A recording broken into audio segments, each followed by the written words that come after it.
Por otro lado, señor presidente, en tema de dimensión social, yo sé que usted es un hombre muy humanitario y hemos traído otros casos de personas de origen indígena, campesinos, que han sido liberados a partir de que se exponen aquí los casos.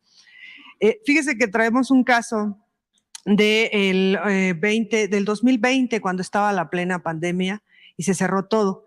Son de tres jóvenes, todos son de Chiconcuac, todos son humildes, son originarios de pueblos indígenas. Sus padres pues empezaron a dedicar a la producción de dulce, negocios pequeñitos, y pues que los padres hacían la producción y los hijos salían a venderlos. Se viene la pandemia, cierran todo, se acabó la vendimia y pues bueno, se van a trabajar con un arquitecto que vamos a omitir su nombre para no estigmatizarlo, porque también desafortunadamente a su sobrino lo involucraron en un delito que no se cometió. Estamos tan seguros que no se cometió que incluso tenemos pues las pruebas, porque resulta que el 11 de noviembre del 2020 llegan a una construcción que estaban remodelando una casa y llegaron policías del Estado de México y de Tenancingo en el Estado de México, y resulta que dan la orden que apaguen las cámaras. Llegaron, ya traían en la camioneta de los policías municipales de Tenancingo, ya traían detenido al sobrino del arquitecto, lo traían mojado y pues visiblemente torturado. De ahí detienen a otros dos jóvenes enfrente del arquitecto y de los demás pues personas que estaban trabajando en la remodelación de esta casa. Uno de ellos es Dani Humberto Núñez, el otro es Marcelo López Vázquez, y se los llevan. Antes de llevarlos a la comisaría de Tenancingo, se los llevan a un paraje y que está junto a un lugar que se llama, o es conocido como La Ladrillera. Y resulta que los empezaron a torturar durante media hora. Todo esto está documentado también por la CNDH y que también ya nos dieron contestación y nos entregaron la documentación, porque resulta que estuvimos pidiendo acceso a la información en el Estado de México y la Fiscalía General del Estado de México pues nos negó toda información y nosotros tuvimos pues que empezar a buscar y empezar a añadir a hilar todos los cabos sueltos. Resulta que cuando se los llevan ya detenidos, los acusan de un primer delito, que es por robo con lujo de violencia con agravio a una mujer. Pero aquí va lo interesante del caso, porque el que estaba en el MP en ese entonces, hoy se encuentra detenido en la prisión que es conocida, me parece, como el Salistre, o el Salitre, algo así, en el Estado de México, y está detenido ese MP por nexos con grupos delictivos y también por el tema del crimen organizado y también fabricación de delitos. Y resulta que cuando el abogado, la primera abogada que le pone derechos humanos a estos jóvenes, empieza a hacer su trabajo como abogada de oficio, se da cuenta pues que no coincidían los horarios y las fechas. La primera abogada pudo hablar con la supuesta víctima, y digo supuesta porque también resulta que sin el consentimiento de la supuesta víctima habían ingresado o agregado, mejor dicho, en la carpeta fabricada del primer delito, su credencial de lector, así como también el nombre de un abogado que incluso también el abogado denunció por usurpación ay, se me fue. Bueno, el chiste es de que pusieron su cédula profesional sin consentimiento de él, nunca estuvo presente. La señora ni siquiera conoce Chinconcuán, donde señalaban el primer delito que los acusaban. Se les declara inocentes por falta de pruebas, pero resulta que nunca los dejaron en libertad y los mantuvieron incomunicados. Posteriormente resulta que los vuelven a reaprender sin haberlos liberado.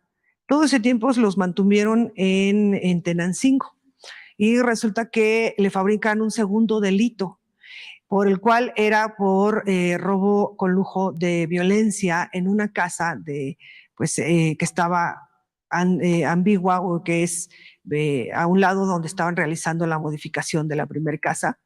Y pues resulta que no coincide con los horarios, e incluso hay testigos que los jóvenes se encontraba uno cenando. Hay muchísima gente en el pueblo que los vio, mas sin embargo, este MP necesitaba entregar resultados, y hay muchos delitos fabricados. Y bueno, el punto es que la familia sin recursos apenas tienen para llevarse a la boca el pan nuestro de cada día. Por haber hecho un trabajo excelente de la primera abogada de oficio, la retiran del caso. Ponen a otra abogada, ella simplemente trata de mantener el caso, y de ahí retiran a la abogada, y resulta que los dejan en total desamparo y les dan más de 12 años de prisión por un delito que nunca cometieron, porque no coinciden las fechas, los horarios, ni los tiempos, no coinciden, no son de acuerdo a lo que mencionan. Pero resulta que nos vamos enterando que la familia que demanda este asalto a una casa, o bueno, a su casa con lujo de violencia, pues son familiares de un exgobernador del Estado de México, que también por tema de seguridad, porque sabemos desafortunadamente cómo está el Estado de México todavía, nos vamos a omitir el nombre para que no vaya a haber represalias para los familiares, porque ya han sido amenazados. Nosotros pues abogamos o pedimos, si es posible, que revisen el caso. Nosotros estamos seguros 100% que son inocentes, no tienen recursos.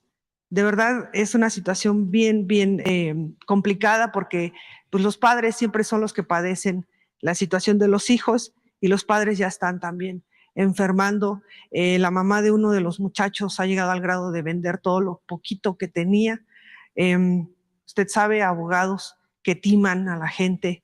En fin, nosotros traemos toda la información, y ojalá y se le pudiera dar seguimiento. De hecho, vino en el 2021 una de las mamás a Atención Ciudadana, y también traemos la copia del recibido y todo, y pues bueno, no entendemos por qué no se le dio seguimiento, la atención.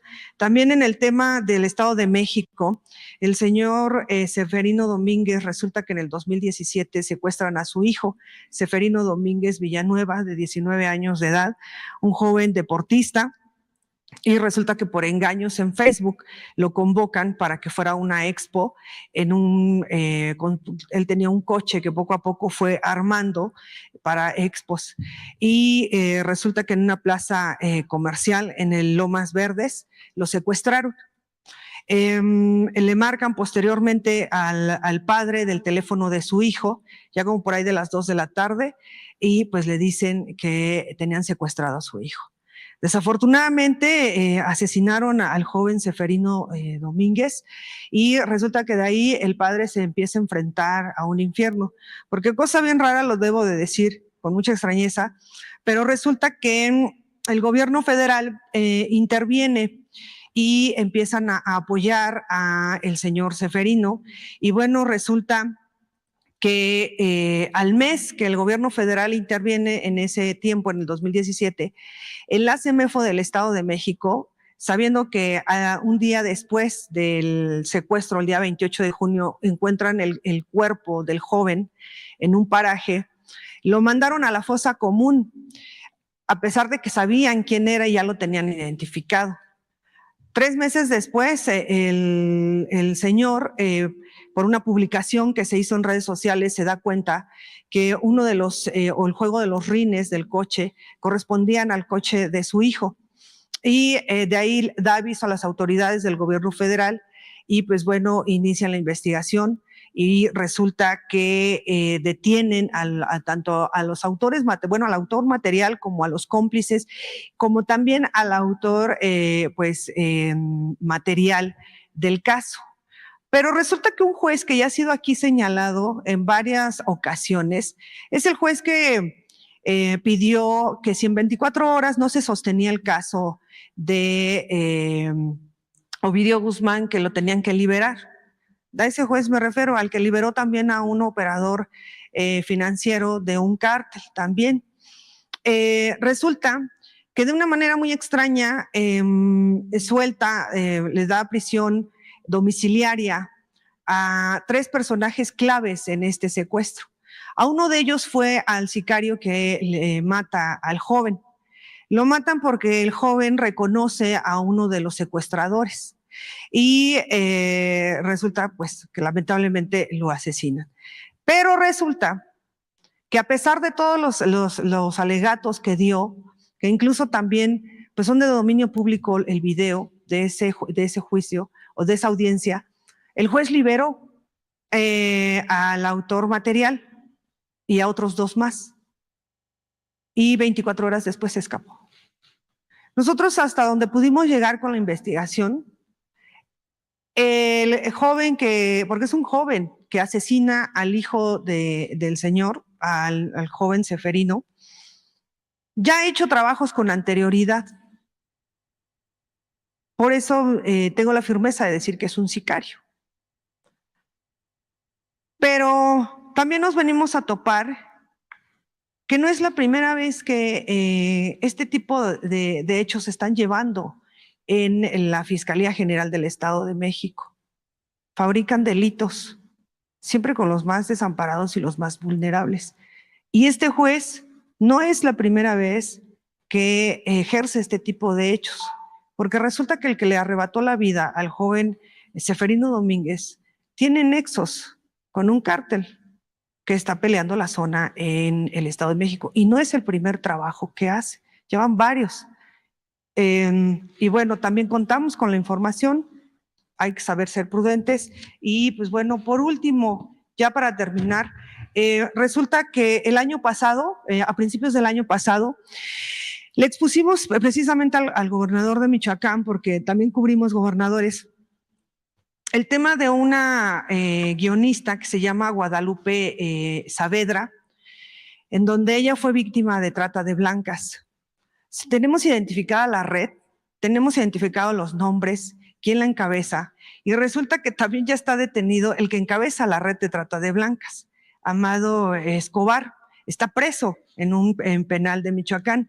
Y resulta que la Fiscalía de Michoacán, nosotros documentamos y la misma documentación se le hizo llegar al gobernador, y también pudimos entrevistar en prisión a Guadalupe Saavedra, en donde ella, a pesar de que cuando los detienen, junto con otra joven, confiesan que las tenían privadas de su libertad, era evidente los signos de tortura, las marcas que las tenían encadenadas de pies y manos. Aún así, la Fiscalía General de Michoacán les fabricó el delito y les dieron 12 años de prisión, porque resulta que la Defensoría en Michoacán, pues es más fácil decirles vete por abreviado, porque no puedes salir a investigar tu caso, por muy burdo que se escuche, pero así es, que luchar por la libertad de gente inocente. Después de que expusimos este caso, el gobernador de Michoacán se puso a investigar el caso y otros casos más. Afortunadamente se logró la liberación de la guionista Guadalupe Saavedra, pero resulta que sus hijos siguen en esta red de trata de blancas, donde se mueven normalmente en Guanajuato. La guionista ya fue a Guanajuato, pero resulta que en la Fiscalía General de Guanajuato no quieren atender el caso. Yo personalmente fui a Guanajuato, pero resulta que ni siquiera existían las fichas de localización. Son 3 niños, una de ellas es niña, tiene 15 años, y los otros, uno tiene arriba de 10 años y el otro 17 años. También tenemos identificada a la supuesta familia. ¿Por qué? Porque esta red de trata de blancas trabaja como el tema de enamoramiento. Y posteriormente le quitan a los hijos y las obligan a trabajar. Ya van casi 3 años que los niños están en posesión de esta red de trata de blancas y nosotros queremos pedir su apoyo. Contamos con la información. De hecho, también contamos con la última ubicación de esta red, porque también hay más mujeres y también ver si es posible que la otra mujer que venía con la guionista, pues es posible que se revisara su caso, porque también ella es víctima y también tienen a sus hijos, pero ella por temor se ha mantenido callada. De eso tenemos plena seguridad. Y también, pues bueno, pues agradecer pues el tema con el gobernador, porque fue el primer caso en el estado de Michoacán que se llevó con perspectiva de género. Y pues esto también es importante señalarlo. Y pues bueno, pues nada más por último, preguntar si van a regresar los patrullajes por parte de la Guardia Nacional en Jalisco y solamente para aclaración, los jóvenes del call center, su único pecado fue haber buscado un trabajo en un call center bilingüe que era bien remunerado a falta de oportunidades. Uno de ellos se fue de aquí de la Ciudad de México, se fue al estado de Jalisco para buscar mejor oportunidad, titulado la carrera de arquitectura bilingüe, todos también bilingües, y los estigmatizaron de una manera irresponsable, y esto fue por parte del gobernador Enrique Alfaro cuando se atrevió a decir que trabajaban en cosas ilícitas. Ellos ni siquiera tenían idea. Y también estoy segura de eso porque le hemos estado dando puntual seguimiento en el medio de comunicación y también tuve la oportunidad de hablar con los padres de alguno de los fallecidos y en donde también cabe mencionar que los padres pues se han visto obligados a guardar silencio porque pues el argumento que les da la Fiscalía General del Estado de Jalisco, no solamente a ellos, sino a todos los familiares de desaparecidos, es que si dan declaraciones están entorpeciendo el caso. No puede ser posible que en el Estado de México, de manera histórica, nunca antes registrado, ha pasado el PAN, el PRI, ahora Movimiento Ciudadano, y se ha dado el asesinato de un exgobernador, se ha dado el asesinato de 3 funcionarios de alto nivel, se han dado, o sea, el Contralor del Estado, que era consejero estatal del Partido Morena de Puerto Vallarta, y el que se encargaba de llevar todo el tema de, pues, supuestamente era el que llevaba las agendas de materia de seguridad del Estado.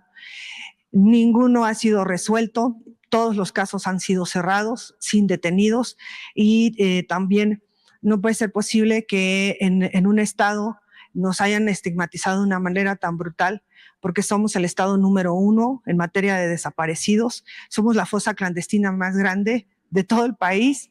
¿Por qué? Porque resulta que se encuentran 100 bolsas de cráneos en Puerto Vallarta, se encontraron 55 bolsas con restos humanos en un barranco, en Tlajomulco de Zúñiga se encontraron, cada semana se están encontrando bolsas con restos humanos. Y lo único que yo puedo decir es que yo estoy consciente que no se está mandando la información real y que se están maquillando cifras y que estoy consciente que pues aquí el gobierno federal pues cae en el tema de confiar en los gobiernos estatales, pero entre la diplomacia del gobierno federal y la desfachatez del gobierno estatal, nos están llevando en medio a los tapatíos y a los jaliscienses. Y nosotros no somos personas malas, nosotros no trabajamos con el crimen organizado. Y no es justo que empiece a estigmatizarse a los desaparecidos y digan, pues es que se encargaban o ve tú a saber en qué estaban. Son personas que desaparecieron sin razón alguna. Muchísimas gracias, señor presidente. Muy bien. Pues ya te escuchamos. Yo pienso que Rosa Isela Rodríguez puede atenderte en los casos que mencionaste, en los 4 casos que denunciaste.